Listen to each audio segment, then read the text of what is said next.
سبيل الدموع سبيل مريح تنهدى يا صاحي كي تستريح وبث الدعاء الخفي الصريح.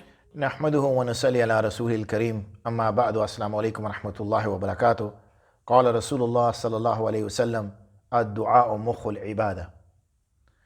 The hadith that I've just narrated to you, ad-du'a. Now du'a, when we hear the word du'a, we automatically assume it to mean when we sit, raise our hands, usually after we have completed our salah and we request something from Allah subhanahu wa ta'ala.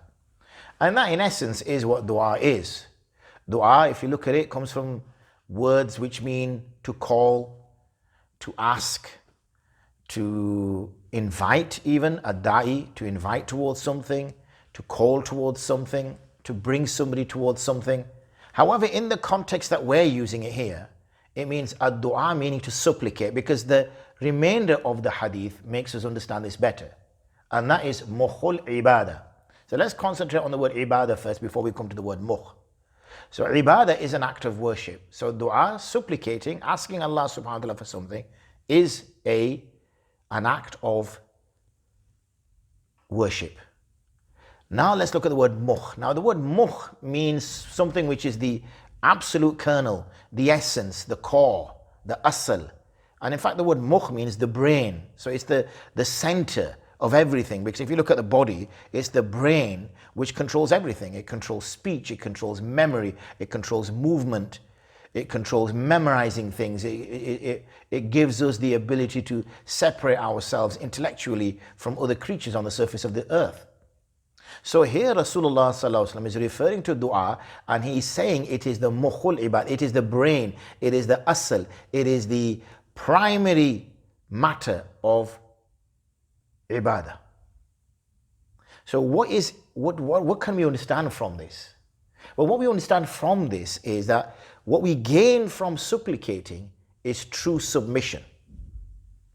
Because Allah subhanahu wa ta'ala is our Rabb. He is our creator. He has created us. And for us to truly recognize Him is for us to ask Him for those matters which are beyond us. Even though we understand from narrations that we should even ask for those things which we think we can achieve.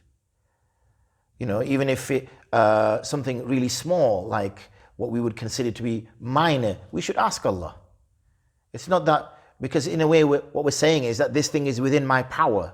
You know, I can get up and go sit over there. I can get some food, or I can do this. We perceive that's within our power. And those things which are outside of our power, we ask Allah subhanahu wa ta'ala for. So the hadith is quite clear that dua, supplication, a supplication can be in any form. The one that I mentioned to you at the beginning was the one that we do as we sit in prayer. But supplication can come whilst we're walking, whilst we're sat contemplating, reflecting, at any time. And when it's a person's time of need, then that's when the person should be asking Allah subhanahu wa ta'ala.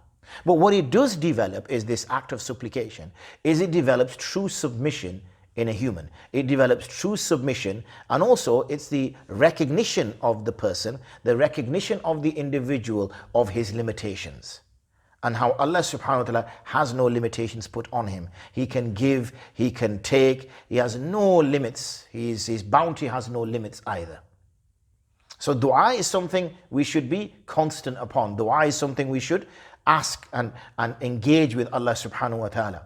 And it's not necessary that these du'as have to be, you know, some of us are unfortunate, our memories aren't very good, and we get this du'a for rain and du'a for this and du'a for that, and we struggle to even, you know, recite Al-Rabbana atina fid dunya hasana wa fil akhirati hasana wa qina adhaban nar, something as short as that. We struggle to memorize anything else longer than that.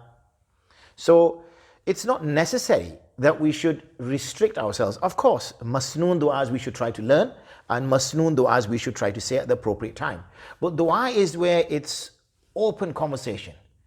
You are talking as a slave of Allah to Allah subhanahu wa ta'ala. And it should be free. There is no language limitations. Speak in whichever language you feel comfortable in. Just reflect, connect with Allah subhanahu wa ta'ala through your heart, Ask with your tongue, cry, shed tears. This is an emotional connection between you, between a created and the creator, or a creature and the creator. So bear that essence in mind, that dua is something which is the absolutely essence of worship. It brings about true submission in a person, and one which recognizes the creator and recognizes the role the creature plays and the role of the creator. وآخر دعوانا أن الحمد لله رب العالمين. السلام عليكم ورحمة الله وبركاته. بث الدعاء الخفي الصريح يسعك الفضاء الرحيم الفسيح.